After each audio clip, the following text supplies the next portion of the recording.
МВД России проводил конкурс «Полицейский дядя Степа». У нас вот юные школьники, воспитанники детского сада приняли участие. И Талыпова Милана у нас на региональном этапе получила 2-е место. Ура! Сегодня мы хотим поздравить детишек. Награждается Горелкина Майя, участница районного этапа Всероссийского творческого конкурса «Полицейский дядя Степа». Этап Всероссийского детского конкурса «Полицейский дядя Степа». Данил молодец! Молодец.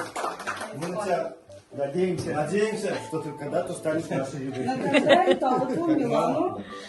Милана большая молодец.